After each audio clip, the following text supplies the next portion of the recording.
Good evening, everyone. If I could get folks' attention, good evening, good evening. I don't think the Riccadelli Atrium has ever had more people in it. Good evening, everyone. I'm John Keenan, President of Salem State. Welcome. Welcome to the celebration of Coach O'Neill.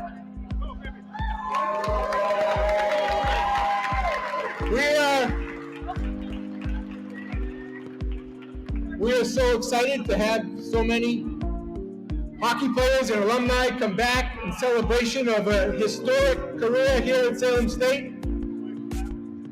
The numbers and the statistics speak for themselves.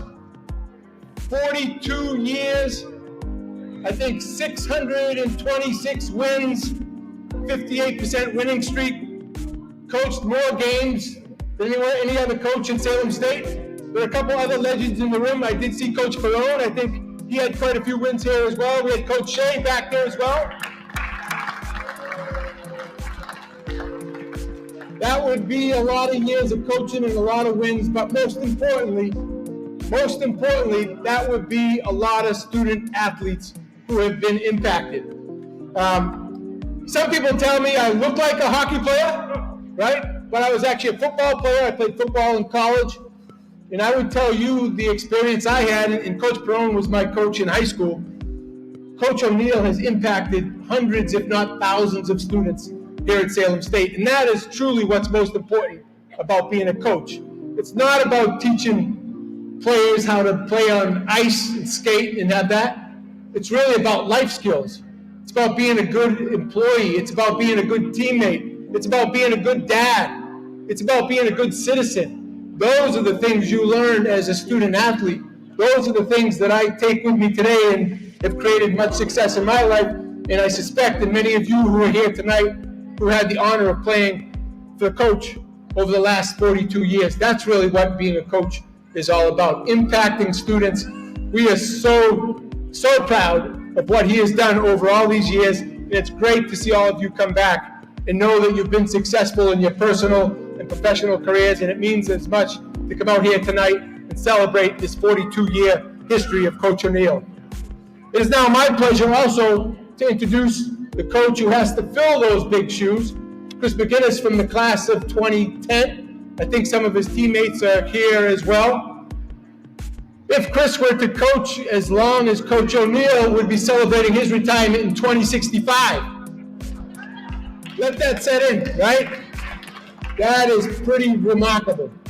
I look forward to the remarks from Chris. I wish you well in tonight's game. But again, the most important thing is when you think of student athletes, the student comes first for a reason, right? And that is to really learn the skills that you're going to be successful in the rest of your life. So on behalf of all of us here, Coach, at Salem State, we say thank you for your dedication, for your honor, and for really allowing our students to thrive while they play for you here at Salem State, and all of your success at Salem State.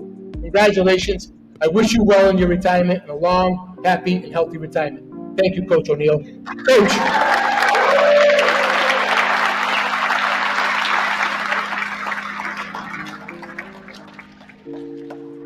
All right, good evening. I'll keep this short and sweet here so we can give Tom Roundy an extra minute to talk, because we all know that's going to go pretty long here. So a little out of breath here. Just realized my speech was upstairs, so I just sprinted up there. But very honored and humbled to be here tonight. I think we get to send off one of the true legends of the game. I think people throw the word legend around, and I don't think there's anybody more deserving, to be called legend than Bill O'Neill.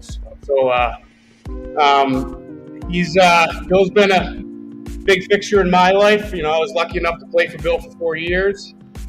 Also had the privilege to come back and coach with him for 2 years, and then to be able to take over after him, is pretty remarkable. So still really hasn't hit me. I think tonight is one of those first nights where you see a lot of the alumni around here and a lot of faces that we haven't seen in a while. So very excited to be here. Coach O'Neill, to be able to do something for 42 years, I think is doesn't happen often. So for you to be at one place, and especially to have the success that you did, is really remarkable. So hopefully, maybe I can make it to 2065.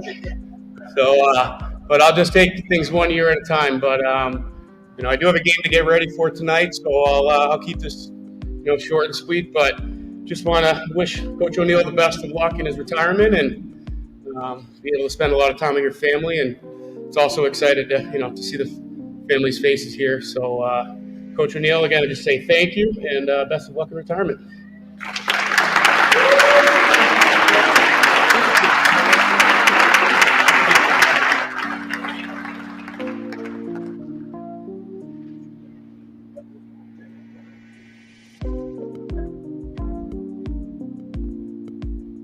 Coach was supposed to introduce me.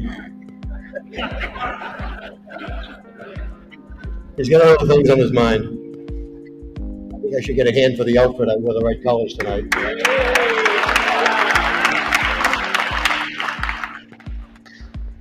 42 years, Salem State. A real dead-end job.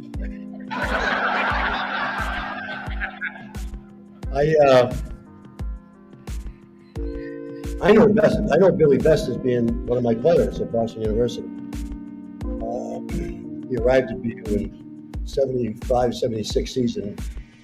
He was a recruit out of St. John's Prep and then played for Pop Warner in the prep school up in New Hampshire, but it was a junior team then, wasn't it? What did they call it?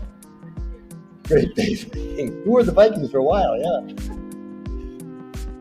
Pop Whalen was the coach there, and Pop had called. Toop knew all about him, and Toop was my assistant coach at the time, and he really wanted to get Billy here. And then Pop Whalen called me and told me that you got to take this kid. He's a really good player, and blah blah blah blah. And Pop Whalen had only called me on one other kid, Michael Rizzioni. So in my mind, Pop was 2 for 2 after me getting Billy O'Neill.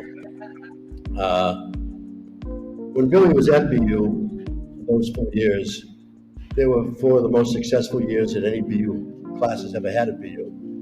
They won 98 games. They lost 25, so that's almost a 75% winning percentage while he was at BU, and they won 2 ECAC tournaments and an NCAA tournament.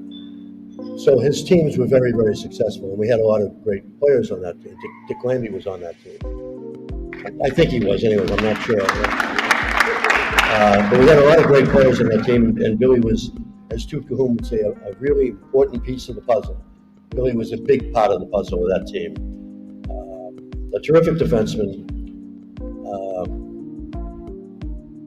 more of a stay-at-home, play your position, don't get noticed. But if you ever ran into him by accident, you got hurt. He was tough, he was thorough, and he had a nasty stick, if I recall. But he never was a guy to take stupid penalties. He was just a physical presence out there, that something we really needed on that team, and he was great at it. He leaves BU, he tries out for the Bruins, and it was before 1980, so college hockey players didn't get a chance to play in the NHL that often, and Billy got told to go home pretty quickly because he was an American college player, I think. And in any event, he hooked on with a high school team for a year as an assistant coach, and then he went up to be an assistant with Don Toot Cahoon again up in Norwich, and was an assistant coach up there until Billy Gilligan left to go to Yale, and this job opened up, and the rest is history, as they say. He had a terrific career here. I think he won 626 games, a winning percentage of 535, I think it was. ECAC champions, ECAC tournaments, Mass State School Championship League championships, in numerous amount of accolades for him as a coach. And I saw his team play. I didn't see Salem State play very much in those days because I was still coaching a lot of the years. But when I did see his team play, it reminded him of Billy. His teams were thorough, they were tough, they were physical, and they always played the right way. And that's how Billy was. And I think he just, his kids could see that, and his kids played the way Billy wanted them to play. So he had an unbelievable career here, and I really tip my hat to him for 42 years of doing anything. For that, I'm very proud of him. One of my favorite books is a book called Killer Angels. It's about Gettysburg, and it's about Joshua. It's mostly about Joshua Chamberlain, who was a professor at Bowdoin when he enlisted and became a colonel in the Army, in the U.S. Army. And he's at Gettysburg, and he's at Little Round Top the second day of the battle, and he's the hero of that battle. And he becomes very famous overnight. And they asked his commanding officer 2 days after the battle, what can you tell us about Joshua Chamberlain, Colonel Chamberlain? And I think it was Meade was the general at the time, and Meade said, well, the only way I can describe him is that Joshua Chamberlain is a true gentleman. And a true gentleman is a person who has no vices, but he allows his friends to have vices. And that's how I'll remember Billy, a real true gentleman who hung around with a lot of crazy people. But he was a gentleman all the time. Congratulations, William, on a wonderful career.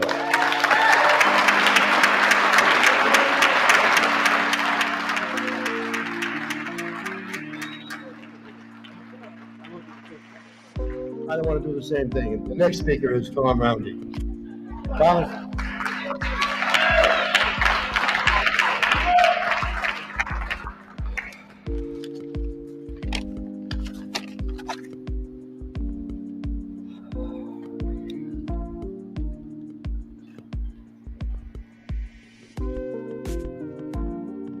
Thanks to Chris Harvey for calling me to ask me to say a few words about my good friend Billy O'Neill.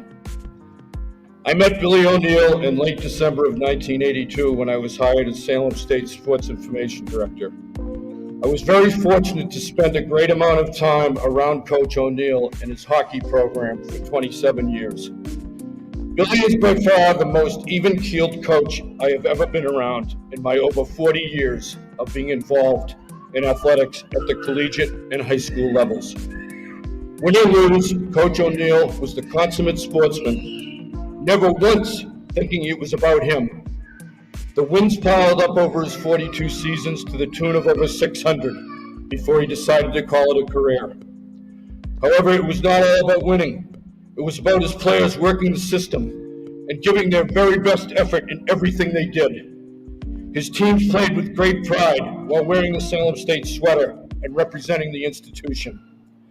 His teams continued the tradition of Salem State hockey by capturing numerous championships and earning national recognition. Off the ice, the Salem State hockey program was a family affair. The O'Neill family and many of their friends would attend the Vikings home games. Coach O'Neill and his family were the face of Salem State hockey for close to a half century. The legacy has been secured for a while now. In closing, thank you, Coach O'Neill. Thank you for your dedication to Salem State, its hockey program, its athletic department, and the community. Your accomplishments have been numerous and will never, ever be forgotten. Congratulations, Coach.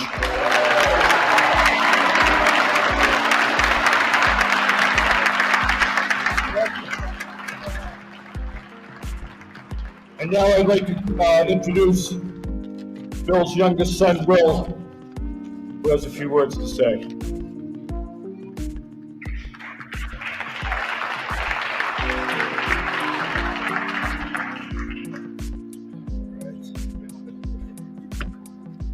Okay. In terms of thanks, Tommy. Okay, thank you. Great. Okay. In terms of a perfect match for me, this place was it. This place had everything that I needed.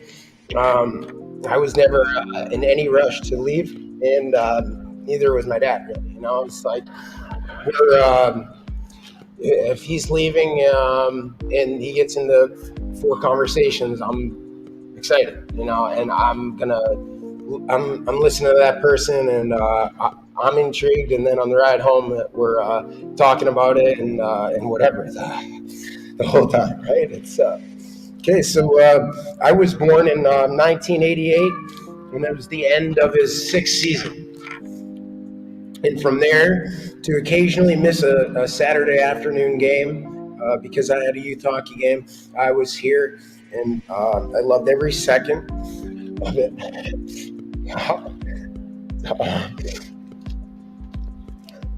right? When I was really young, I was maybe say 4 and 5 years old. I would get dressed up for the games.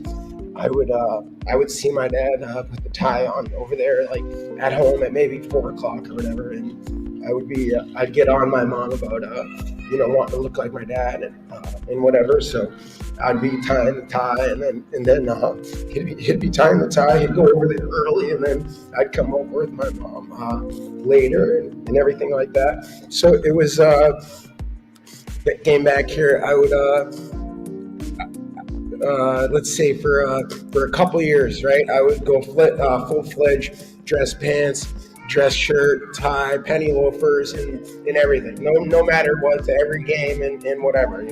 I'd go down in between periods, and I wasn't allowed in the room in between periods, but I would go down and make sure that I'm seeing my dad. I'm going down there. I'm saying just wanting to know the vibe and whatever, and then coming back up. And so the suit, coat, and tie era might have been like Kurt Mallett and Joe Bombi and maybe Chris Scaletis and those guys. And then it would it turned there maybe around like the 95, 96 season, where I was like seven years old. 95, 96 was I was 7, and then I went more toward not dressing up for the game anymore, and that was players kind of like let's see here, like John Merchant, Kenny Jones, Brian Thibodeau, Matt Gallo, and did I say John Merchant? Right, those guys like that. So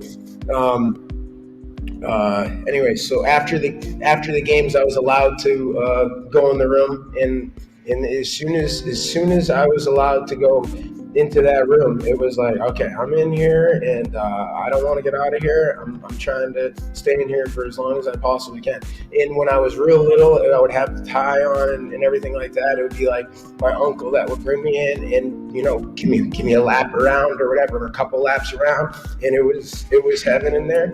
And then as I got older, it was like, okay, I'm gonna find my way around here. I'm gonna find the open seat where the guy didn't play or whatever, and I'm gonna sit here, and I'm not gonna be in a spot where someone's gonna say like, man, we don't want this like annoying whatever around. Like, so I'm trying to do whatever I can to just be in there, and these guys were amazing to me. They were so great to me. I would say like the 96, 97 or 98 season, somewhere in there, when I'm like 10 years old.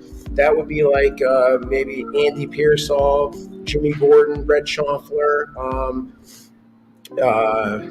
In that era there, then it was more. I was in there even more, so I would get a little bit more time after the game, and it wouldn't be, occasionally it'd be like, all right, well, like your mom's out there, they said you got to go, like, all right, that sucks, but I got to go, right? And then it got to like, okay, my dad goes up to the office, and I'm going home with my dad. So it's like, all right, sick. Like, I'm going to be down here until the last guy leaves, and then I'm going to go up to the office, and then I'm going to be, all right, everything's good. Yep, all right, let's go home and whatever. And like I said, maybe 5 or 6 conversations on the way out, and it's I'm not in any hurry to go anywhere, and I was having an absolute blast. It would be like no problem. Never once was I like, oh, I wanna go. Okay, so I thought that from a hockey standpoint, that watching the games from where I would watch the games with my mom on the grandstand there was good. You're looking down on the game and you can see the game great, and I had to be there for a while, and then finally I got the nod to go up top, and that was like, oh my God, this is like the greatest thing ever. I get to go up to the balcony and kind of run around a little bit, but like, you're just basically running up there, going to watch the game, and then I'm going to sit with the healthy scratches and talk to them the whole entire time, and whatever, just potentially like looking at taking stats or whatever, just kind of wanting to be around it and wanting to be one of them. Let's see.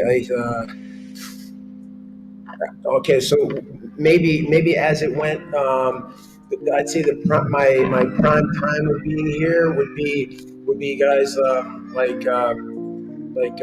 teams in maybe 98, 99 to 1,000. It would be like Mike O'Brien, and there would be like the Cooper brothers and Nick Stoner and the Patches, and like if I'm leaving anyone out, obviously I'm not trying to leave anybody out. Everyone was great to me, but those teams. It would be that I'm getting dropped off from school over here. I'd get out at 2:30. They'd start practice at 3:30. So my mom would get me. She'd drop me off over here at 3, and I would come into the office. I'd see like, oh, my dad hasn't gone down to his room yet. He's on the phone or something. So I'd be like, I'm going down. Like I'm going down. Like, it's not even give me an out to be like, hey, you're not going down. I'm going down. It's like I'm gonna go through the training room and let's see if I can come up with somebody there, and I'll go definitely a lap through the training room and see everybody and see if somebody's getting treatment and see if it's the right conversation for me. And if it wasn't, I'm going to continue on, and I'm going to go park my butt somewhere right in that locker room and start talking, and listening and whatever. And as the years went, I was over there more and more, and I would get dropped off sometimes, and it should say, okay, I'm dropping you off at 3, so you got to make sure that your homework is done, and then you can get in the rink at 3:30, and you watch practice or whatever. You got to make sure you do all your homework before you watch practice, right? And I would get into the office, I'd lay my book out, open it up, get the pen out, maybe write a couple things, hey, I did it, right? I did it. And then I would think, I gotta get up, I'm gonna go to the bathroom or whatever. I go to the bathroom, and then I just go into the rink. It's like, yeah, I'm not going, there's no way that I'm going back there. And it was only me it was just me that was up top watching. I would make in between drills or whatever. I'd maybe go down to the vending machine or something like that and get something. But besides for that, it was those times and those teams were my heyday, where I was over here a lot.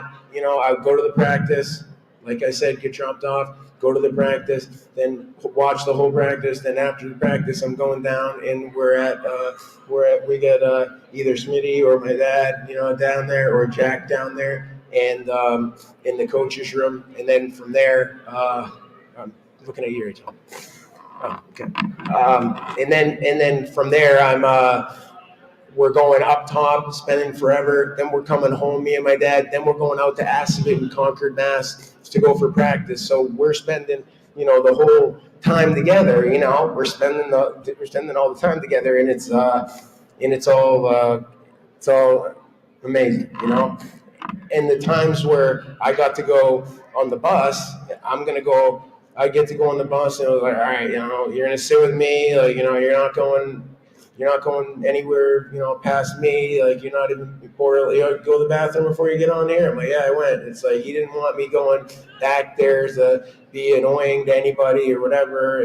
We'd get in there. I knew what seat he is. I'm sitting on the inside on the window, and I'm like, all right, not exactly like sit straight ahead, but it's we'd be talking and doing our thing. There'd be an occasional person like a Charlie Perro that'd be sitting at the front of the bus that's wanting to talk to me, and I'm like, this is the greatest thing in the whole world. Like, this guy wants to talk, and we're talking, and like, it's just it was incredible, And as the game went, I would go there. I'd watch the game. No one else. Maybe you guys would be there on the road, but sometimes I'd go by myself. So I did. I'd go on the bus and go by myself. So I would. No, I would. As I got older, I would go to the game. You guys wouldn't be there. No, you were driving separately. Yeah.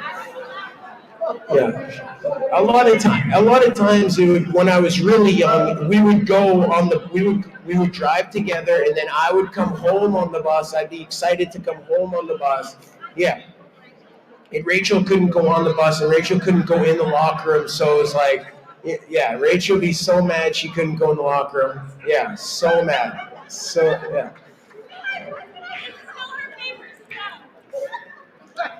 But when we would come home from the bus and we'd park right out there, and we would come in, it'd be everyone's unpacking and everyone's whatever, and then like, all right, like let's let this thing let's hang around a little bit, like I wouldn't care that it's going to take however long. We're there until the last person's unpacking their bag, and then we're getting in the car and we're going home.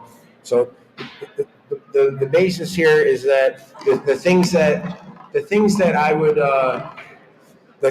would say in particular about my dad, right, are that I was quick to say like, oh yeah, my dad, he won a national championship at BU. Yeah, he won a national championship. And back then, they only played 4D, so he's like whatever, and I'm so proud of you. And when I would tell people that, it's when you're young, you say whatever you want to whoever you want, and as you get older, you may not say it as much to people about those things. But when you're little and you're at school or whatever, they're like, yeah, you're going to be saying those things, and those are the things that would come to mind.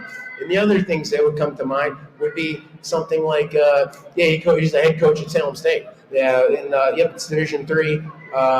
But they're only in hockey. It's only Division I. It's only Division III, and there are only 6 teams in Division II. And my dad played his backup this year, and they beat St. A's. It's like it's not even whatever. So I think that those are the things that I would be saying all the time.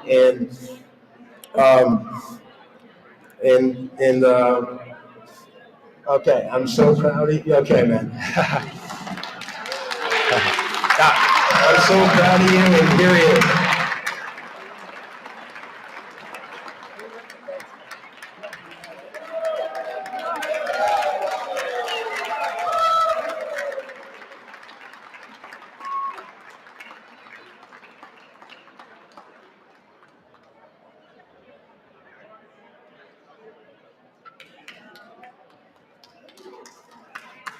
Okay.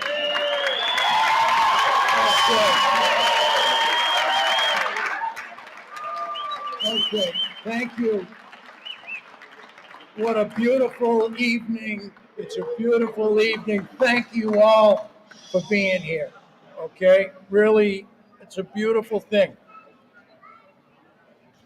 I am humbled and full of gratitude for having this unbelievable opportunity to coach ice hockey at Salem State for the past 42 years. It began in 1981 when President James Ansler, Athletic Director John Galaris took a chance on a 25-year-old to continue the tradition which was built by Barry Urbanski, Mike Gilligan. I was proud to carry the torch. I want to thank all of my players and assistant coaches for their outstanding contributions both on and off the ice. I asked my players for 100% buy-in to be their best in school, hockey, and in life. To my assistant coaches, I praise them for their hard work and dedication. The importance of a good staff is the difference between winning and losing. I was so fortunate to have had great coaches. Life was good to us at the O'Keefe Center and on the road. We played some memorable games, including 2 Final Fours. We played at the Boston Garden. We played at Fenway Park. We traveled to Alaska, Air Force, Army, Alabama, and it seems like everywhere in between. We had a lot of fun. It was a great and a unique experience to have coached my oldest son, Andrew, here at the table. And my brother, John, and later have them coach here with me at Salem State. My wife, Liz,